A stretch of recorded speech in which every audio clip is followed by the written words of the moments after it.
दोस्तों, आप सभी का एक बार फिर से स्वागत करती हूँ मैं मेरे चैनल मेरी लाइफ मेरी कहानियाँ में। Wish you all a very happy new year 2026 हम सभी के लिए सफलतापूर्वक रहे। शीला इस हैप्पी न्यू ईयर भी बहुत परेशान थी। अपने कमरे में बैठी रो रही और बोल रही है कि मैं अभी भी रेटिनाइटिस पिगमेंटोसा से ग्रसित, अभी भी मेरे लिए ज़िंदगी नई नहीं हुई है।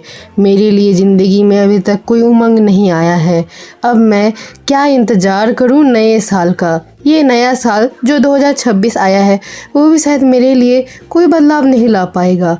लेकिन उसको बहुत ही ज़्यादा दुख हो रहा होता है। वो और कोई उम्मीद लगाने के लिए तैयार भी नहीं होती है। उसको मम्मी पापा ने बहुत समझाया कि ऐसे करके उम्मीद नहीं हारते मेरी बच्ची, एक न एक दिन तुम्हारे लिए ज़रूर सब अच्छा होगा। लेकिन वो मानने को तैयार ही नहीं थी।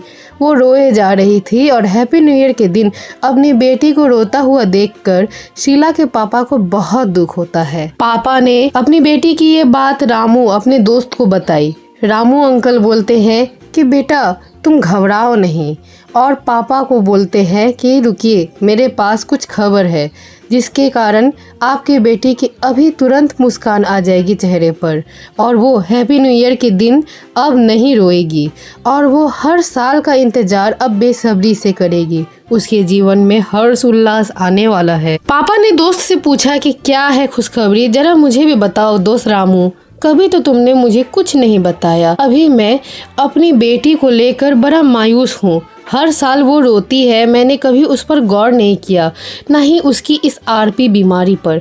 लेकिन इस साल न जाने मुझे क्यों दर्द हो रहा है। मुझे ऐसा लग रहा है कि अपनी बेटी के लिए कुछ करना चाहिए। आखिर कब तक मैं चुप रहूँगा। दुनिया जागरूक होती है हर बीमारी से, क्यों ना मैं दुनिया को इस बीमारी से भी जागरूक करूँगा।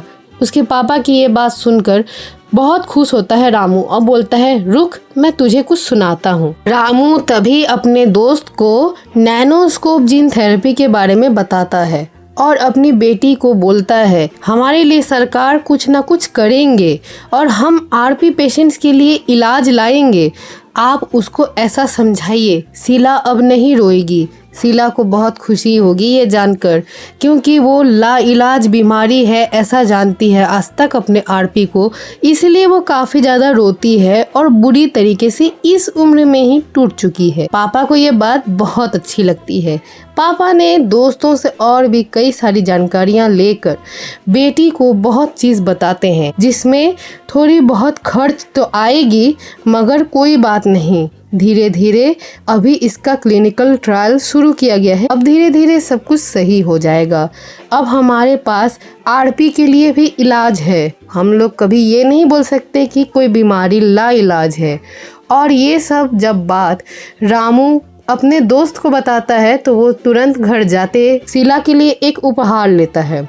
शीला को चॉकलेट्स खाना बहुत पसंद था और शीला के लिए हैप्पी न्यू ईयर गिफ्ट लेकर पापा तुरंत घर लौटते हैं और शीला को गिफ्ट देते हुए बोलते हैं तेरे लिए आज मैं 2 गिफ्ट्स लेकर आया हूँ। पहला तो तेरी आंखों की इलाज और दूसरा ये मैं तेरे लिए चॉकलेट लेकर आया हूँ। पापा की इस बर्ताव को देखकर उतनी रोती हुई टूटी हुई शीला तुरंत मुस्कुराती है और इतना ज़्यादा मुस्कुराती है कि वो खुशी से खुली नहीं समाती है। उसके चेहरे पर मुस्कान लौटा हुआ देखकर उसके पापा को बहुत ज़्यादा खुशी मिलती है और उसके पापा अब ये सोचते हैं कि काश आज इस बीमारी के लिए रामू ने मदद ना की होती तो क्या हो। कैसी लगी आप लोगों को ये छोटी सी कहानी? आप लोग मुझे कमेंट में ज़रूर बताइएगा।